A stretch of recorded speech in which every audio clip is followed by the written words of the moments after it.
Hello, and welcome back, folks. We are back for more action here. Bucharest Minor EU closed qualifiers. We are ready to get on the way with the final series of the first day, and it should be a good one. We have got Vega Squadron versus OG. OG, of course, making recent roster change, bringing in PyCat. Didn't work out too on the major qualifiers, but they're looking pretty good in the minor. And I don't know about you, Alan, but I'm excited to see how this plays out, especially the momentum that Vega is pulling into from the previous series. Yeah, especially with both these two teams obviously feeling disappointed with their performances in the EU major qualifiers, which again was a really stacked region. You know, no shame in finishing third in the groups, but you know, OG obviously a lot of eyes on them coming into that event with the substitution. Anna once again stepping away from competitive Dota. Just by the way, I didn't get a chance to ask the guys in lobby, so chat, if you guys know, let us know. Busin, I believe this is PyCat's account.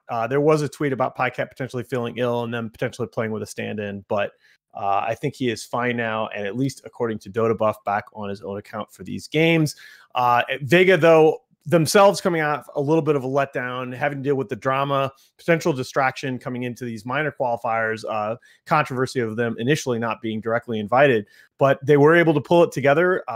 Kezu absolutely carried them in that tiebreaker game in the last series against Hippomaniacs, and here they are with a chance to establish themselves. And some respect shown straight away by OG as their first ban is, of course, on that Magnus that Kezu did carry through with. And I do believe this is, I think this is going to be PyCat as well. I'd be surprised if OG managed to get ILTW the tag already. Yeah. Good call. But we'll go ahead and call PyCat. At least in the, that's the thing. I'm going to refer to the player as PyCat. I believe that's who it is. He's showing up as PyCat in the Dota buffs of the games earlier today. And, you know, I think this is potentially a really good addition for them. PyCat played some of the best Dota of his career last season with Optic, and he's a guy that that gets a lot of praise for his steadiness. I mean, he's a guy that he puts a lot of pressure on himself. He expects to be playing the best Dota all the time, whether he's behind or whether he's ahead. And he's a very intense guy. And sometimes in a carry player, right? When a carry player kind of criticizes the other players on the team, it can sometimes not go over well. So you have to be, ready for that back and forth. But when he's in a team environment with a strong captain, with other strong personality players like he was with Optic last year, I think PyCat's a great player.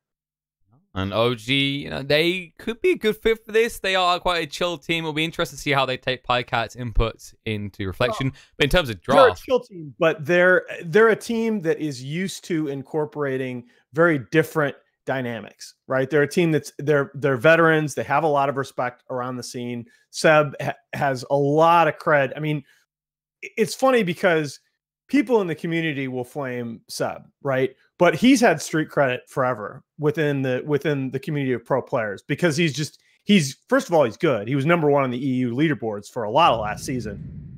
And second of all, for what he did with the coaches, OG. He's the dream type grinder, right? He's been in it for years. He's never given up, relentless, back and forth from player to coach, and then just winning TI after all these years. Well, and he's a student of the game. You hear people use that phrase, a student of the game, in professional sports as a compliment to young athletes. Seb, it's very unusual that somebody keeps that attitude for how many years of Dota. He always wants to learn something new about the game. He's willing to, talk obscure mechanics, and he's willing to have a back and forth about a lot of things where I think a lot of people would be like, look, I coached a team to how many major wins. I'm right about this, but that's not Seb. He's a very different person behind the scenes than you may think for social media. He's just a great guy. Anyway, opening for both teams, very strong, similar roles. This Grimstroke I still think is just obscenely powerful as a hero, but the reworked Lich is very, very good. Frost Shield is a great spell, trading early on, retains its utility throughout the game. And Tusk, you've been pretty high on this hero, talking about the potential of tag team. Absolutely. There's definitely a lot you can do. The other aggression getting lanes, it's not bad when it comes to transition the mid game as well, because, of course, tag team giving that bonus damage to everyone who attacks it, 25, 50, 75, and then 100 extra damage. So if you get to these early death balls, you look for these early rotations, 3+ heroes, it's not really any hero in the game that can stand up against that.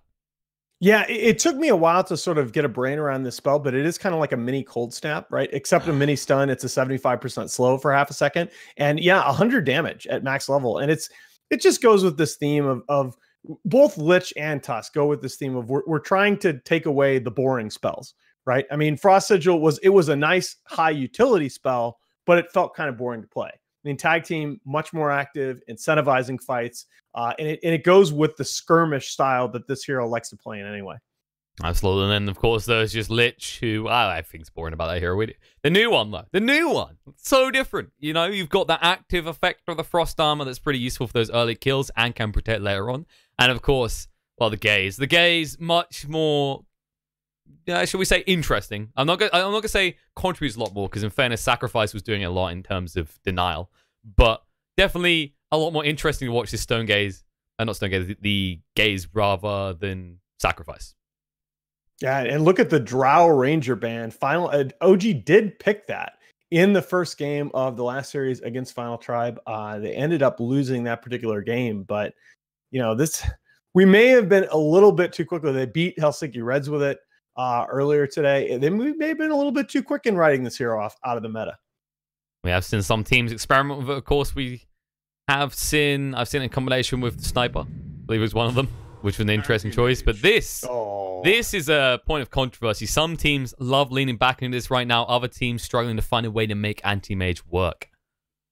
I am an anti-mage fan. I think you have to pick it in a game where you might go brown boots. I think you have to pick it in a game where you can at least have the option to go this 3 Wraithband Stout straight into Battle Fury, because the jungle got buffed. Jungle gold is higher on average. You get more from stats, so your neutral farming efficiency is that much higher. Flash farm in this patch is very, very fast, and that's part of why I think as you see teams sort of put the polish on these farming rotations, that this is going to become an incredibly fast patch. That said, Anti-Mage is still Anti-Mage. He's still vulnerable for all the same reasons that we've talked about in previous patches. Of course, the difference here is that when you look at the sort of things he's laying up against with the Lich as well, you can actually get aggressive early on as this Anti-Mage.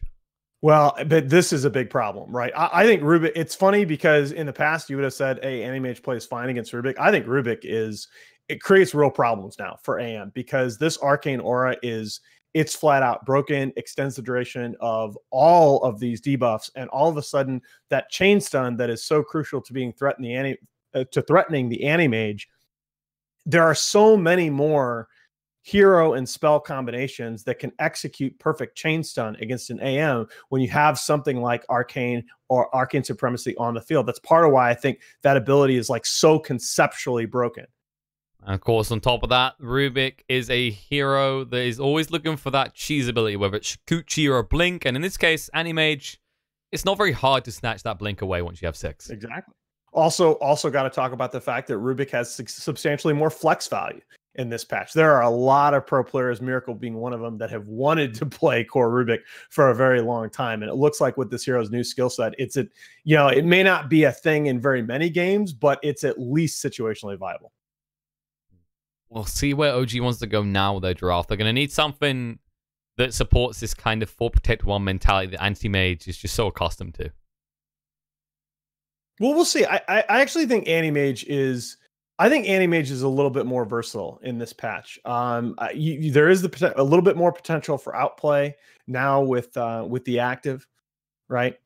So I think though it's a matter, again, it takes a while for these teams to optimize their farming rotations to figure out how you can skirmish with this hero and still get something out of it. Sorry, the Brewmaster more than likely moves the Tusk over into that 4 position, which we probably should have expected anyway. It's a sub special. Definitely something I was looking at there. I was like, because there's going to be a Tusk core, but of course the Brewmaster should confirm.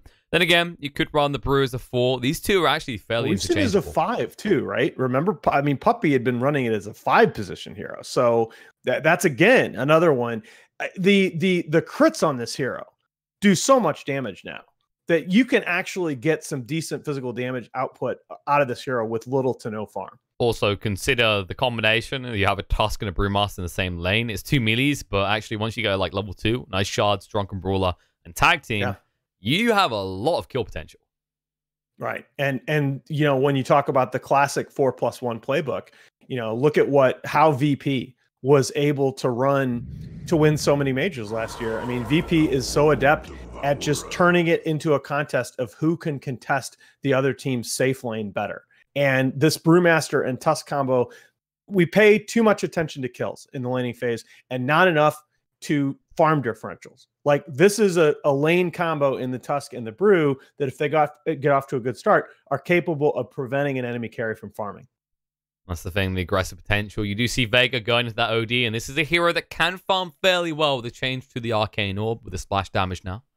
Yeah, that's the thing. You've had this in your head for a while, and it took me a while in that Vega game to finally wrap my head around it. But OD is a very different hero right now, and you know, you're no longer nearly as RNG reliant. You have control over when you're going to activate that equilibrium and get your mana back. And yeah, the splash damage on Arcane Orb means that OD can farm stack camps. It means that he can hold out against mega creeps for 15 minutes, which we saw Vega do. I still need to see a little more from this hero. It still feels like a hero that can win its lane and just kind of get stuck standing there hitting creeps, that it doesn't necessarily play on the enemy side of the map as well without a good supporting cast around it. But that said, I think the 3 heroes already on board, all 3 of them form credible 2 and 3 hero kill combinations along with the OD. That's kind of the thing. The difference with OD now is, like, they've identified how BKB screws him over. He's this very snowball-focused hero. So the kind of counter-argument when they balance them seem to be, okay, you can't just be snowball all the time. You've got heroes like Slark that are going to get permanent gains out of kills, but OD doesn't. What if we gave him the means to farm in his downtime? And that seems to have been a big focus, is saying, if this hero doesn't get off to a good start, let's give him a means to potentially recover in the game. Sure. And I think, OD is never, I don't think OD is ever going to be a flash farmer like an Animage with a Battle Fury, because obviously that equilibrium does have a cooldown, and without that equilibrium, the Arcane Orbs are ridiculously expensive, 200 mana an orb at max level. But it gives him, at least, like you say, an option. You know, he can take a stack camp, he can push a lane, and that makes the hero feel a lot more dynamic.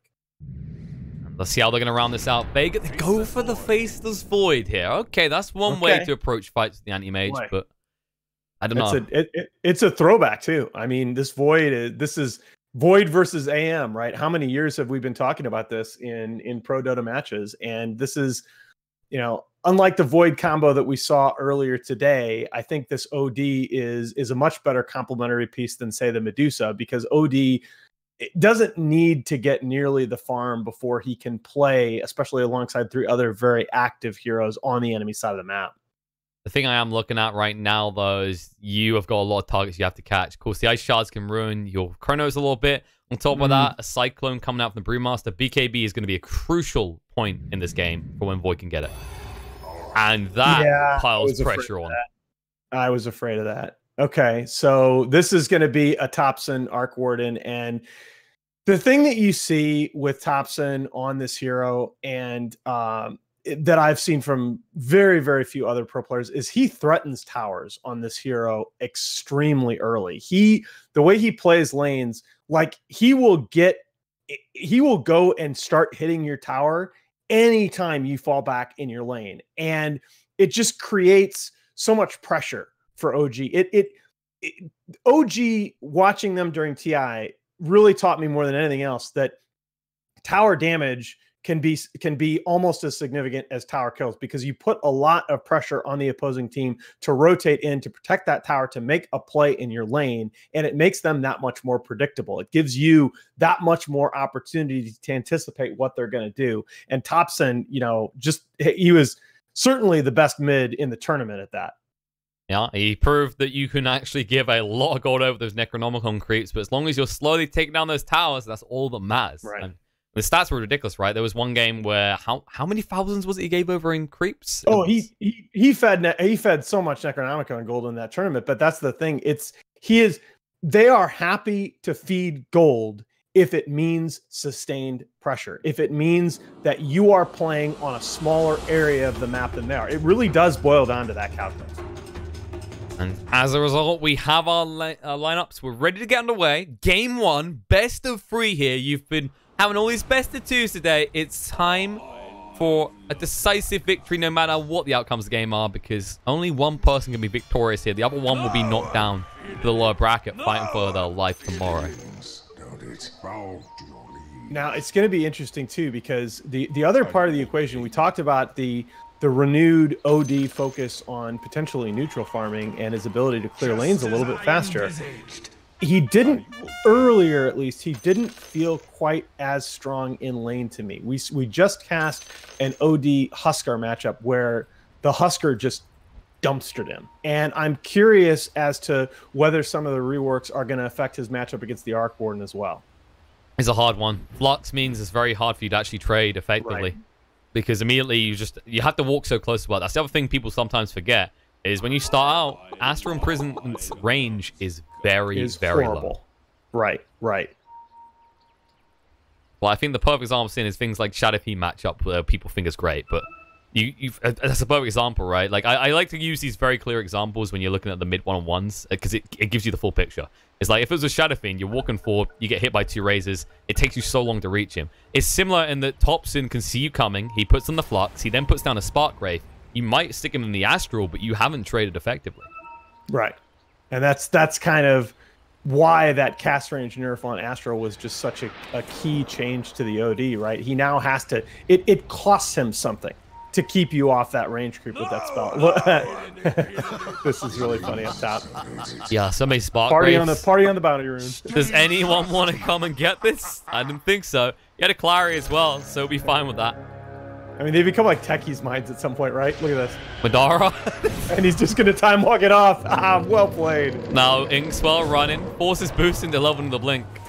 Both of them forced into their mobility spells, and that means Runes secure top for Vega, but Runes also secure bot for the side of OG.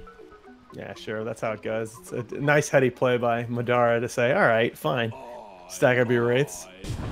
And they switch it up. They say, okay, we need the anti-mage matched up bottom. And they'll have Seb heading towards top. Meanwhile, both blocks pretty good by these 2 mid players.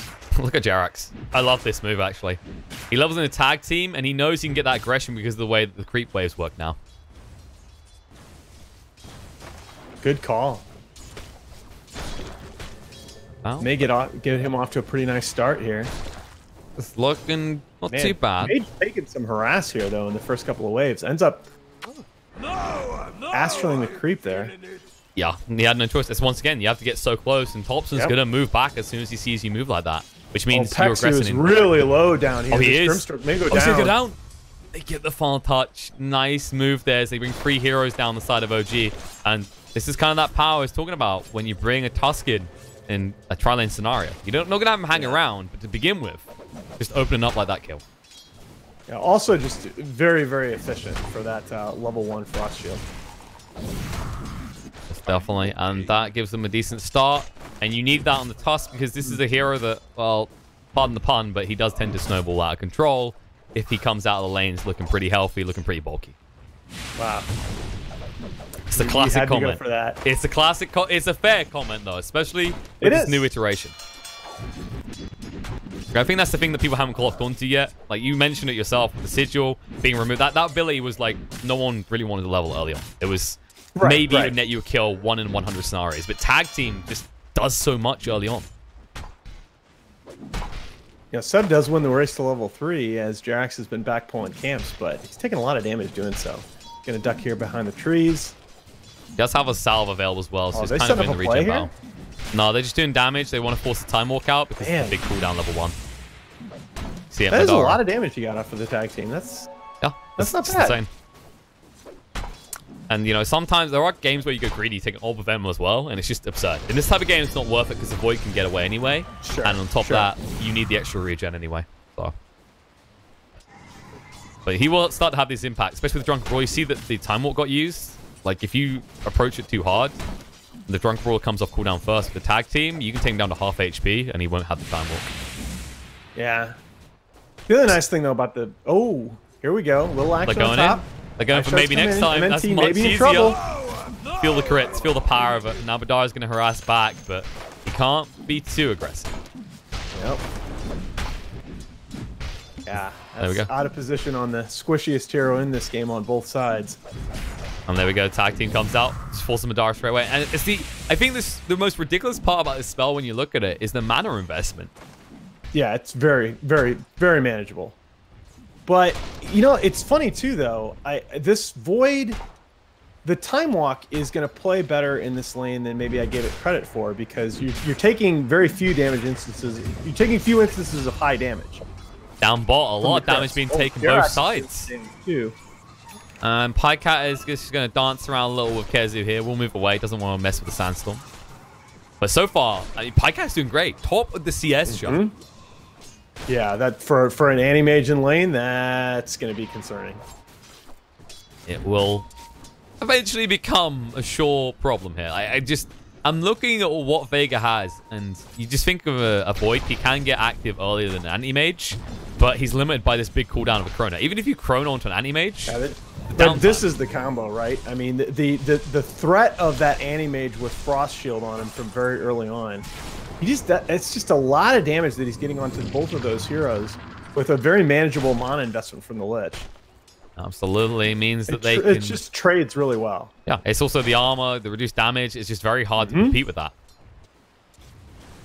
Meanwhile, play this lane, competing in the mid lane. Look at this. Already a lead building for Thompson. He has XP advantage as well by a decent amount.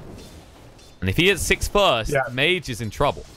The XP is the significant thing, right? I mean, the CS differential is pretty minor, but yeah, him getting to level, whichever of those heroes gets to level 6 first, it could be a problem. Meanwhile, action here on the top lane is Madara uses his Time Walk offensively. He's going to isolate the Seb's Brewmaster. That was brilliant there. Jerax on point. And Madara has already used Time Walk. I mean, this guy's only been the best Tusk player in the world for like, what, 4 years at this point? He's got to be happy one of his heroes is back in the meta, potentially. Of course, another one feeling a little bit dead for most people, the Earth Spirit. Rest in peace. Seb goes down here, though. And, well, Jerax in a 2-on-1, I wouldn't advise. Can they get the bashes? OD is super low mid here, though, too. And Thompson is just about to hit level 6. We got to be a little careful. All right, Mage's going to salve up.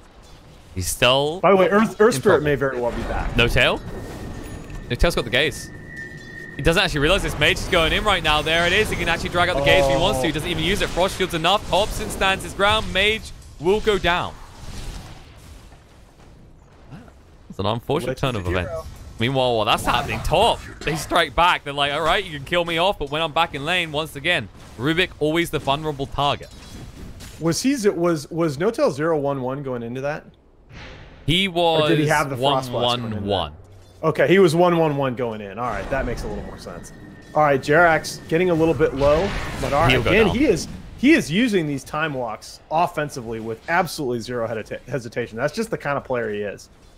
Absolutely. And you can already see where Mage is really vulnerable here in the mid lane. He imprisons himself. Yeah, he's surrounded. He's in a little bit of trouble. No-Tail can't get that close, but it won't matter. He'll live, and Mage will not as he goes down. Gives the last hit to his carry. Good boy. And look at Jerax. He's up to level 4 now. It should be a point in Snowball next. And there you go. Now, the level 2 tag team, he can aggress onto anyone. Yeah. That it makes you... You're a sick roamer right now. Oh, Seb, being a little bit aggressive. You might be able to get your AM a kill down here. Quite possibly. Kezu is lingering low on HP. Jerax is he going for the long wraparound? I think he is. He's anticipating Mage coming back to lane. And look at the line being drawn, actually. As Grimstrike says, he's around here. They want to counter this guy. And he needs like 1 creep to 6 here, too. How crazy would it be if they get this kill? All right, he is level 6. So they do at least have to watch out. Yeah, but this ward spots him. They know where Mage is. Jerax can't get vision, though. That'll force him away, but the rotation's coming in. Kezu's going to be in. No-Tail is pretty deep. Things are going to come out. Kezu moving in right now. There we go. Fire Strike, Sandstorm. Phantom's Embrace ensures the kill. No-Tail, now the Snowball coming in. Astral used defensively, trying to move away. The Sansa's out in the Tusk. He needs to get out of it right now. The Chrono is big with the Sansa. They get rid of Thompson as well. They take out the support. They take out the mid. And the on-point rotation from Madara. Chad, I'm sorry for your ears, but yeah. That's just Madara Dota in a nutshell. I mean, he's been this player since London Conspiracy upset EG at MLG Austin. I mean, this guy just plays with absolutely no fear. And it pays off here as he does get great value out of the first chrono of the game. Man. And OG, they're going to have to ramp up the pressure because I'm going to be honest, I haven't really felt the impact of this Tusk so far. Good defensive shards where they can, but you look at his score. 0-2-4 has enabled a few, but this isn't... I'm getting out of control and I am feeling strong Tusk going into the mid game. Yeah. Yeah, that really stops your momentum right there. Oh, Seb, these bashes. Oh, no! Mage! Oh. Madara's going to chase through here. No bashes, though. Seb will get away, but barely. Actually, is he? They're thinking about going for the Fade Bolt, but Seb will bottle up. Meanwhile, Mage, as you said, getting a little bit close to death as he does escape the grips of Thompson. Yeah, but and not by much. Do they know this ward is here? Oh, look at the bot. The bot is where the action might occur here. These lane wards by OG are actually super sick. Yeah, it sets up. They need this as well. With the Tusk pick, they just need to actually be able to find these targets. Exactly.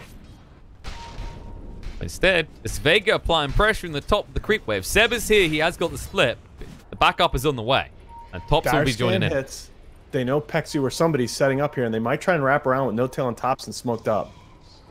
Gonna go for it. They find maybe next time. The Gauge drags him in. Thompson summons the double. Trying to do the damage here. Split's gonna come out. TP attempt by maybe next time. He will be able to escape. Cyclone's out into the void. They need to get rid of the Grimstroke right now, but the stun does connect on the No Tail. He's gonna get low on HP. They might be able to chase through. Stroke of Fate is good. The snowball there. Madara controlled up. He gets killed. And they find the Grimstroke as well. This should set up for the tower push. That was Inkswell on No Tail, right? The Inkswell, yeah, it almost killed No Tail. That spell. Even that's 1 point. Gosh. Yeah, it just does. It just feels like it does a lot. It is a pretty potent spell. You are seeing him actually prioritize the Phantom's Embrace here, which makes sense against this lineup. Agreed. But the good news for them is this lineup aren't really able to push into towers just yet. Thompson, he's still on his way towards that Midas. Then he needs to accelerate forward to maybe the Necro, or he could go for the Midas, for the Maelstrom. Kazu with the Invis rune here. Don't think they're going to be able to do Oh, Mage. They're going in. The damage is big. The Gaze drags him back. He's in trouble. The Phantom's Embrace turnaround. To find the kill. The No Tail Pexu, though. He might be going down now. The Spark Grave going to come across, chase him through. One more tap, and it'll be there. Thompson gets the double kill. He'll be happy with that outcome. He says, "You die for my causes, El Capitan." Little tipping going on there between teammates. Dara just kept on the defensive. He's got the chrono again, but he's going to need at least one hero, and he will get it. Grimstroke's on his way up.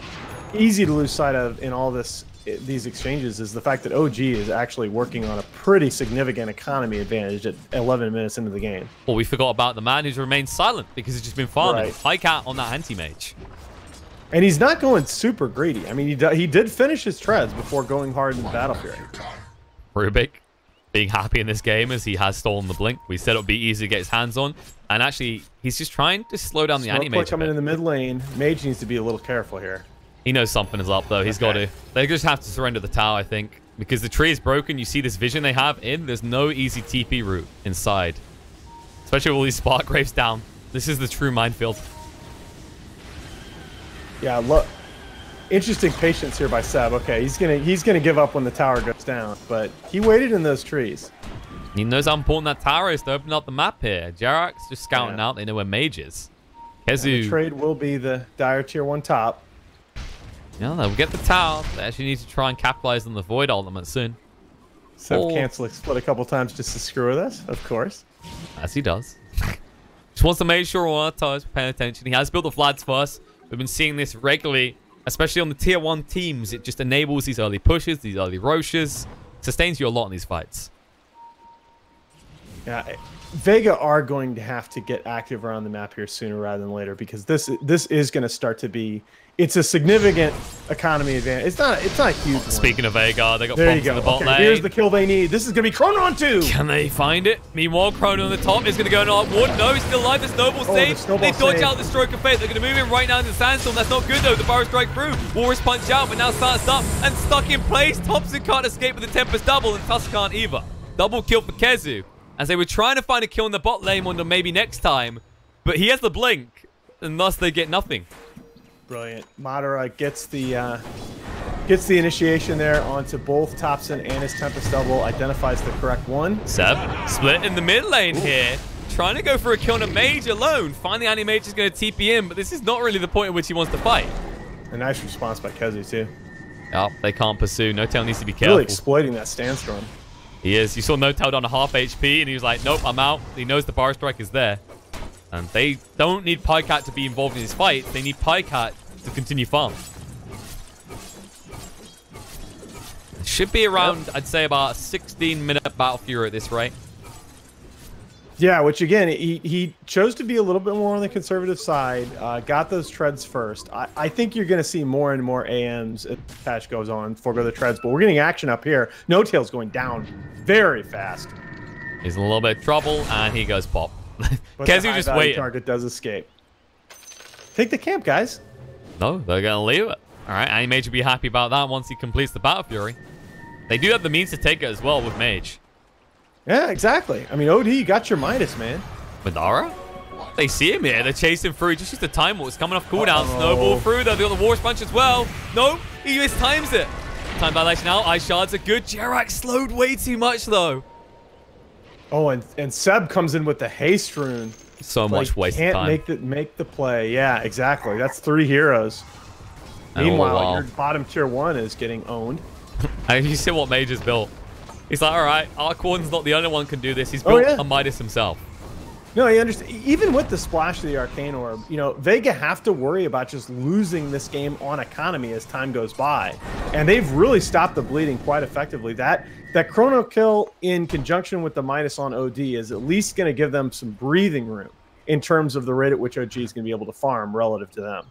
And of course, getting extra levels means you're going to get more in. You're going to stack that up for the Science Eclipse. And you can't risk Thompson getting a level of Edge and not really being hurt at all by these Science Eclipses.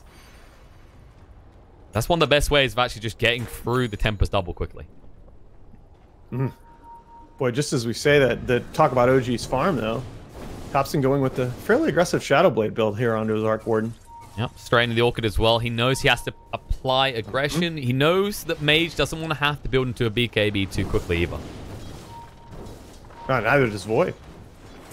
Very true. Seb waiting in the mid lane. He does have the split. Kezu's nearby, a little bit deep. They put down the sentry. Stun's coming out. Those snowball through it too late. They're in trouble against Lich. Moving forward, Madara has got the split. But where's his target going to be? Cycloned up in the air. The split is being used decently.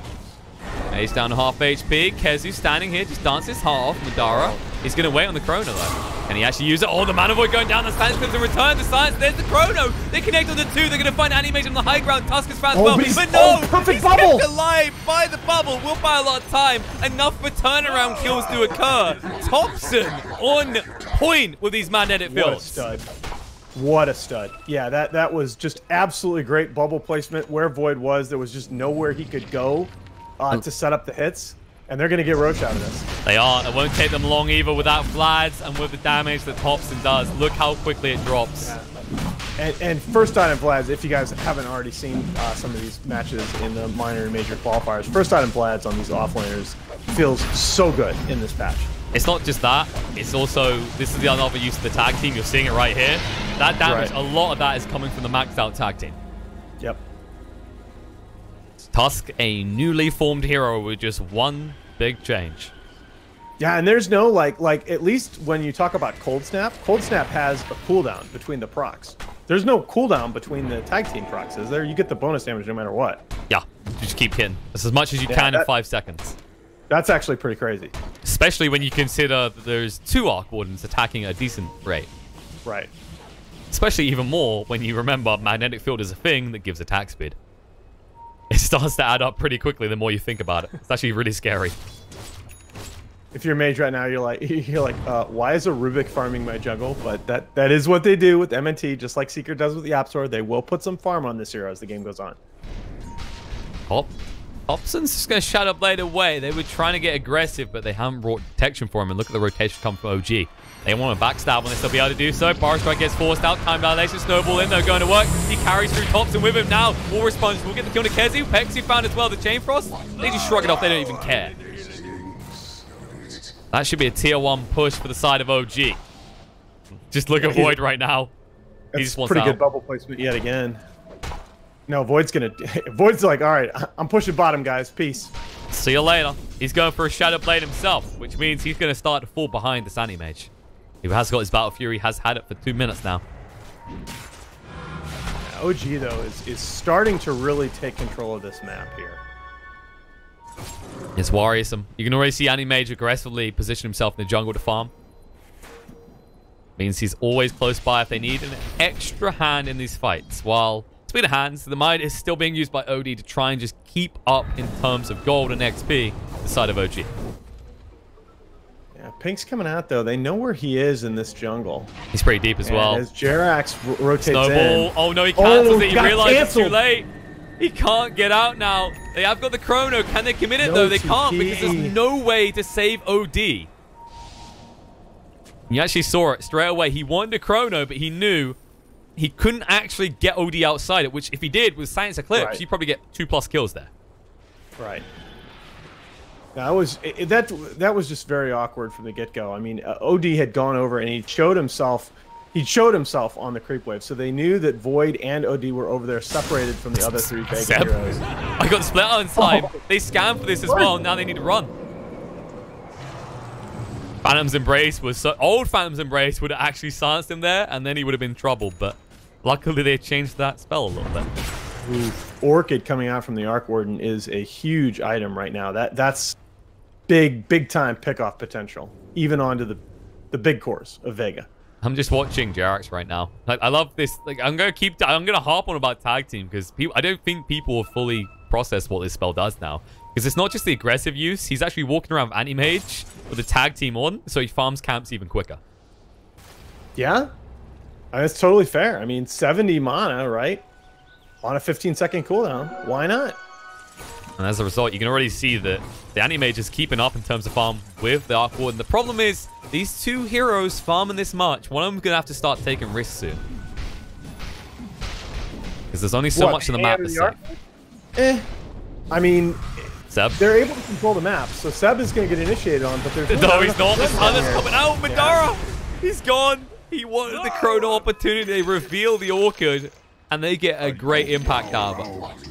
Yeah, I mean, Vega are having to go so deep onto the OG side of the map to make these moves. They feel a lot of pressure to disrupt the farm because they know this Arc Warden AM are eventually just gonna beat them on economy. Seb, But how would the Thompson build? Mid-swing, Seb gets stunned up by the Inkswell as the Grimstroke TPs away. Meanwhile, in the mid lane, Snowball coming through. Low on health, Jerax almost dead, but he's still alive. He's escaping. The gaze is there. They're going to turn around. He's still alive. They can't kill him. Finally, the Fade Bolt, but maybe next time, maybe too deep. Burrow Strike comes out. No Tail's going to get low. But Kezu is seen. Now the Tempest double. There's the silence coming out. Kezu's in a lot of trouble. He's going to go down. Maybe next time. Cops is out of his damn mind. I mean, he's having the time of his life. Yeah. Like, it's full glass cannon, but he has the means to protect him. And even if he goes down, he takes 1 or 2 heroes with him. He knows that later on, his Anti-Mage is going to be ready to fight, and he is going to brutalize the side of Vega. Yeah, exactly. I mean, Thompson happens to be leading the Warden farm at the moment, but he knows his AM is so that, a couple more minutes, he's going to be at that 3rd item, which looks now to be a butterfly, and he's going to come into these fights and just be unkillable. Oh, Thompson, no! He was so close to TPing out there. The Aegis just expired. He's going to have to stand and fight. Magnetic field down. Maybe next time moves aside and says, all right, let's have this fight. It will end with his death. That was overly greedy. Little caster curse there. Hey, we were saying earlier, someone has to play aggressive because these heroes farm quickly. Anti-Mage is eventually going to have the whole jungle to himself. A little bit of a misplay there, as he probably shouldn't have been there with the Aegis running out. Yeah, if anything, the misplay is just overestimating the timing on the Aegis. But again, I have no problem with that for exactly the reason you said. You know that you need to farm on the other side of the map with as fast as this AM is accelerating. Oh, there you go. There's your AM active. Yep, the new active. Bro, strike me, bro, I dare you. And look at this, Madara. Madara with the Shadow Blade play behind.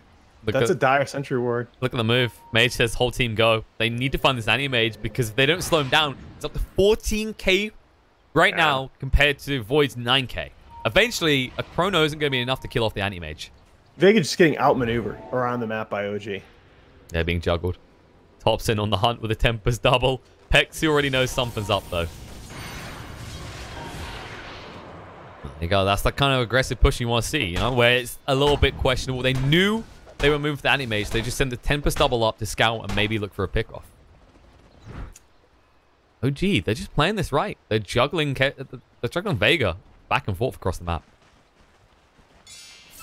Yeah, and I just love this active Arc Warden build by Thompson with the Treads, Orchid, Shadowblade. It's keying so much of what OG wants to do in this game. And yet they don't. They get the sentry down. Thompson has to go out. Like Thompson has gotten. Madara has gotten. Apart from the one very nice pickup in the Dire Jungle, he hasn't gotten as much out of this Shadowblade Void build. Oh, he's going towards the BKB next. He actually can't fight without it because of that Orchid on the Arc Warden. Oof. Pretty harsh scenario, and it's not the wrong move. It's not the wrong move, though. You can't try and match. Oh, no, it's absolutely the right move, but... Oh, moving in. Kezu's been found. Dust Reveal's going to be there. Yules just spell that off. Now, they're going to use the split, but blink away by Kezu in time. Burrow Strike to safety. They can't find him in time. Whoops. Well, that's a split on cooldown, at least, but... The problem is, where's your move now? Now that you've got that on cooldown, you need to look for a chrono opportunity. You look at the move. Look at the lines being drawn. Kezu says, this area, we need to control it. And it's really scary because as that was going on, you know, OD just got zoned off the wave by the Tempest up. I mean, he just got Orchid and he runs. Madara's in trouble here, actually. The damage. Is it going to be enough? The Spark Graves as well. It's going to be close. The K's dragging him in. Astral protects him. Now the Soulbind down. Kezu going pretty deep. There's use of the ultimate coming out from OD. Madara moving in. He has still got the chrono, but no. He just gets evaporated. It's 3 for 1 so far. And now arriving, Snowball in. Jack's looking to get involved right here. Kezu stuns through the turnaround. A lot of damage done. Animate. He's looking to assert dominance in this fight, but they do banish him with the Astral. Moving forward, looking to finish off Jack. Seb is back in the fight. Mage trying to TP away. Are the crits enough? Yes, they are. Mage gets the triple kill, but he goes down. And Animage, that's the important detail here. He's still standing, he's still fighting, and he'll finish off Pexu as well for his own triple kill. And that could have been a very big fight for Vega. It just Void Madara got a little bit too low getting initiated on there in the river. The other 4 heroes of Vega were smoked and coming in from the wraparound in very, very good formation. If Void had lived just a little longer in time to get off a chrono in that fight, that potentially goes very, very differently. But as it goes, as you said, OG getting the better of that trade by the mile with Animage now having the run of the map. He has almost enough gold to finish off that butterfly as well, and it's just going to get harder from here on out. After that, you probably see the Abyssal, and then he can actually just solo Void. Oh my gosh. You want to talk about seeing somebody go down. Watch what happens when you get tag team on somebody with Arc Warden and is double hitting them with Bloodthorn. Just look at this as well. Madara, he isn't going for that BKB. He's identified it won't be enough because the damage just won't be there in the Chronos. Exactly. I was wondering about that right as that happened because you see Pycat's going to go Butterfly, and you have to be able to kill this AM to have even a prayer in this game. He's got to fully invest in the damage. It's risky, but it's the only play they have. DD on the anti-mage, by the way, as he walks into the pit. Scan. Kezu got baited in. He will make his way out with a Burrow Strike. They weren't expecting him to make that sort of move. And now, good old man in field. Oh my, look at the speed. It's almost done already. Meanwhile, Snowball going with split as well. They're just distracting them. Aegis gets picked up by the anti-mage and moving through with the split. Madara down to half HP. Will time walk away. Ice shards. Actually just drops Seb from chasing deeper. There's no. Calm down. Madara getting so low so early in these fights. He just doesn't have much tank as a result of this build. Look at this. Look at this stab around. This is a classic OG move. Thompson is just going to crush your whole team. Oh no, they're channeling the epicenter as well. They're going in, silent stuff. A lot of damage being done. Thompson's fine with this. Kezu will be able to Burrow Strike away now in the base. Look at the Walrus Punch. They get rid of Madara so quickly. Kezu caught here as well. He goes popped in the Mana Void. They're 3 down. Do they have the means back? They've got a buyback on the Void, but he's not one to commit it here. And he doesn't have to because OG, they go a little bit ahead of themselves. Tier 2s are still standing. Can't blame them for getting excited, though, because they have full control of this game at this point. Yeah, again, you know, OG, just their entire goal is just to keep Vega inside the radius defined by these 3 tier 2s. because if they're farming the whole map, they're just gonna. It's do we win now or do we win later? We don't care. We're gonna win now. Going in with Manic Field. We'll speed up the push here. Gonna take the tier 3 already. Void up in 10 seconds. You don't want to commit for the buyback now. Too close. The problem is you're definitely going to lose a melee racks here, and they might be able to retreat. Telekinesis Lift is on the Anti-Mage. What do? Silence coming out, Grimstroke. He's scared. And, well, Pycat can just finish up the mid-racks. Banish yourself. Whoops. Oh, wow. Counter spell. There's the outplay. The fun little spell. About a 50% uptime. Seems reasonable to me. If you take a set of racks cleanly, there will be no punish on the disengage, and they can set up and run the same play again here in the top lane if they choose to. Now trying to move forward. Needs to be careful about that. Silence on the Void scares the crap out of him again. These Tempest doubles are actually scarier than any hero on the side of Vega right now. Yeah, I mean, the Tempest double is at the point where it can pick you off. They're just pushing out the bot lane. They're trying to make sure other lanes aren't exposed right now because you look at it, there's no other access to the base. The tier 2 is still standing, so OG need to get control of these creep waves. Absolutely. That's a pretty good read. Well, buy them time. They just need to try and weigh out this Aegis. They know they can't fight before that. Anti-Mage will probably take 2 of you down with him just so you can get an Aegis. Yeah, and the same play in reverse, they're going to try and run top here. They're going to try and have Madara intercept. They know OG is shown in the other lane. They're going in. They can't find Grimstroke. Force stuff to keep him alive as Anti-Mage goes in. He's got the Basher now, and he wants the target. And Seb, he's holding on to this Arcane room for the split. Just OG refusing to leave. OG outside the Radiant base. They know about Void. Madara should be being told right now. Dude, Madara? Is he going to hang around? He's seeing if he can. This is a risky play. He knows runes are up, so he's got a little bit of time. He's hoping someone comes here, but this is not the move. I mean, that's not the pickoff play. You're not taking that AM. Even if you get him once, you'll lose your life for the second try. Guess he's wrapping around. They're actually going to try around this tier 2. Just to slow things down. I like that they're not engaged. They understand how far behind they are. The best move they have is the same move they pulled against their earlier opponents, which is just split push, split push, split push. Yeah, but they don't have nearly the same split pushing lineup in this game, and I dislike that they're bringing these one hero. They're bringing one hero outside the base in a position where I'm not even sure that there's anything that one hero can pick off. If you're there to push the creep waves, fine, hit the creep waves and get out. Instead, it just feels like Void right now is walking around like a headless chicken. He doesn't have a clear target. He needs his team if he wants to get a good chrono. It can't be a solo pick. It's not easy for him right now, to be fair. And look at the dust from Jarrett. Just make sure there's no initiation. Moving in stance is going to be there. Snowball through. If they get the pick off and avoid here. Can they get it? No. It's on the wrong side of the tower. Time walk back just in time. The buybacks come out as both Sand King and Rubik go down in the meantime. Chain Frost thrown out. Walrus Punch is there. Void is dead. He needs to buy back into this, but he's not going to. He doesn't have the buyback. He commits to the MKB. They're going to find Kezu as well. Going to try and run this through. They do get the kill into the Grimstroke. Can they find more? Kezu will escape, but barely. They're in the base. Now, how do you get OG off the high ground? No, Void's done. He bought out. He bought out. He did. They're in trouble right now. They identified that perfectly. And Topson will just zone them into the base of the man-headed field in the fountain. Just so they can make room to push on these tier 4s. OG know they can end the game, but they need to be quick. 20 seconds until the Void is up. They might just sell for 2 tier 4s and back away. The BKB going in. Mage shooting zone as well. Going on no tail. The Gaze just dragging him in, but he's in a little bit of trouble. He should be going down. But the crits from Seth will force OD away. Meantime, Kezu does fall to Anti-Mage. They're going to go and looking for more. Can they find it? OD is stuck here. No escape plan. He is just hung and quartered. Void back up, but now he does not have the damage to the OD. Yeah, Aegis reclaim, but it doesn't really matter. They don't mind. They're going to go in. The crits. Pex2. One more tap to come by the Chrono. No! He catches no one here. Madara! It completely is bluffed, and GG comes out. That was their last hope. Celebratory Chrono? Yeah, I guess. Unless... What do you think that's about? Madara secretly going across the OG? It's about he had died in like I think he died in like 2 or 3 straight fights with it up. So I mean, if you're gonna do a celebratory chrono, you have to bring confetti, the dust. You just go in, you dust, you go celebration, smoke as well, and then die. Yeah, I don't think they were ready for Thompson to go quite this aggressive in the game. I mean, it makes sense when you're picking the Arc Warden against the Brewmaster, but it's another thing to play against it and have this Arc Warden walking around with early Shadowblade Orchid capable of 1v1 picking off most of your team, while knowing that every second you spend not putting pressure on the Animage is just leading to your ultimate demise. That's a brutal draft by OG.